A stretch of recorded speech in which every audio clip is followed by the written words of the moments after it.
Yo tout le monde, salut à tous, j'espère que vous allez bien, c'est Romain et on se retrouve aujourd'hui pour la petite vidéo du jour, vidéo Actu PSG. Les gars, on va commencer une grosse série de vidéos sur un sujet qui risque de hanter nos esprits en tant que supporters parisiens cet été, le mercato. Et on va commencer aujourd'hui cette petite série avec mon top 2. Deux joueurs que j'aimerais vraiment voir signer au PSG cet été. Alors, pas de N'Golo Kanté, pas de Paul Pogba. Pour moi, le PSG n'a pas besoin de noms qui rayonnent partout en Europe, encore faut-il les attirer. Et le PSG n'a pas besoin de joueurs pétris de talent, mais des joueurs qui seraient capables de donner leur poumon, leur cœur sur le terrain et pour le club, des combattants. Et on commence ce top 2 avec le milieu brésilien de Naples, que j'ai découvert lors de cette double confrontation en poule de Ligue des Champions. Lui qui avait ébloui le Parc des Princes, mais surtout étouffé un tandem Verratti-Rabiot qui semblait avoir 2 temps de retard par rapport à sa vitesse, sa percussion et sa capacité à mettre beaucoup d'intensité au milieu du rectangle vert, Alan. Véritable patron du milieu napolitain depuis 3 ans, surnommé le guerrier dans les tribunes du San Paolo par sa capacité dans l'abattage, sa hargne, son infatigable pression effectuée sur l'adversaire, Alan possède pour moi toutes les qualités pour s'imposer à Paris et apporter quelque chose à une équipe en manque cruel de combativité dans les moments forts d'une saison. C'est une véritable sentinelle. Sa première qualité, avant toutes celles que je viens de citer, c'est sa capacité d'interception, d'anticipation, ce qui libérerait Verratti de cette tâche qu'il maîtrise mais n'affectionne guère.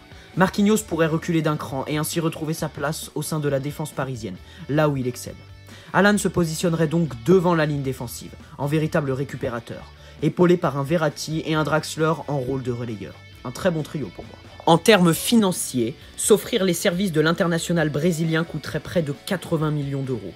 Un coût élevé, mais avec l'inflation que connaît le marché des transferts, impossible de trouver une valeur sûre en dessous d'un certain montant. D'abord pilier sous l'ère Maurizio Sarri à Naples, formant la paire parfaite avec un certain Jorginho, les départs successifs de ces deux derniers vers Chelsea n'ont fait que renforcer son rôle au sein d'une équipe napolitaine dirigée par Carlo Ancelotti. Alan remplit pour moi les caractéristiques du profil parfait de récupérateur tant attendu dans la capitale.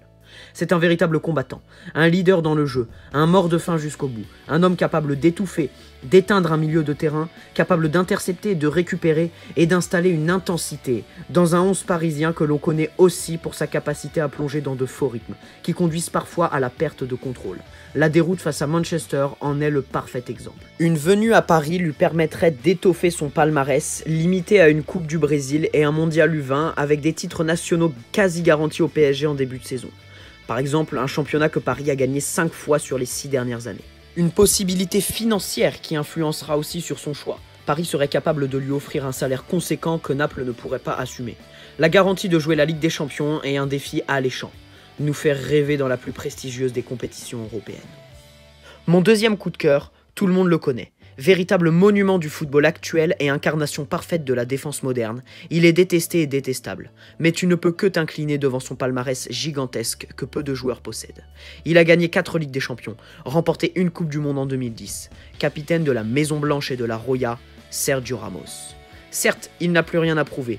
Il a déjà un passé, 33 ans le 30 mars prochain, mais un dernier défi de taille ne se refuse pas pour un champion comme lui. C'est pourquoi je l'ai choisi parmi mes 2 favoris du prochain mercato parisien. Il va falloir changer des choses au sein du club après cette nouvelle désillusion. Chacun a son avis. Personnellement, je serais favorable à un renouvellement d'une institution fragile. Le départ de Nasser Al-Khelaifi par exemple, et les départs des piliers, les joueurs présents depuis 2012, qui ont vécu les 2 remontadas, devraient pour moi laisser leur place. Même si ça reste difficile de se séparer de joueurs comme Thiago Silva, qui auront beaucoup donné pour le club. C'est pourquoi, personnellement, je vendrais Thiago Silva et le remplacerais par un Sergio Ramos. Même âge, mais une classe d'écart pour moi. Thiago Silva a réussi à faire taire toutes les critiques le visant pour son côté émotionnel et son manque de leadership dans les grands matchs en début de saison. Tout s'écroule face à Manchester au parc où ses lacunes ressurgissent. Ramos serait le parfait leader d'une équipe qui peine à se rebeller dans les grands matchs. Une expérience hors norme de la Ligue des Champions. Un mental d'acier. Ramos n'est jamais rassasié. Aussi considéré comme un des meilleurs, si ce n'est le meilleur défenseur en activité, Ramos donnerait à ce groupe ce caractère, cette envie débordante, et son expérience apporterait indéniablement au quotidien à des gars comme Kimpembe ou Thilo Kehrer. On peut comparer cette opération à celle de Gianluigi Buffon, qui déçoit au final avec cette bourde face à Rashford. Mais la différence entre Buffon et Ramos, c'est 4 Ligues des Champions. Facteur X. Après l'élimination surprise d'un Real Madrid qui peine à se retrouver, les rumeurs annonçaient des envies de départ de Sergio Ramos, au cœur d'un clash avec son président. Depuis, la donne a changé. Le retour de Zidane sur le banc madrilène pourrait influencer Ramos à rester dans la capitale espagnole. Cependant, le défi qui pourrait attendre Ramos dans la ville lumière est plus qu'intéressant. En termes financiers, je pense qu'une offre de 45 millions d'euros ne se refuserait pas au sein de la Maison Blanche.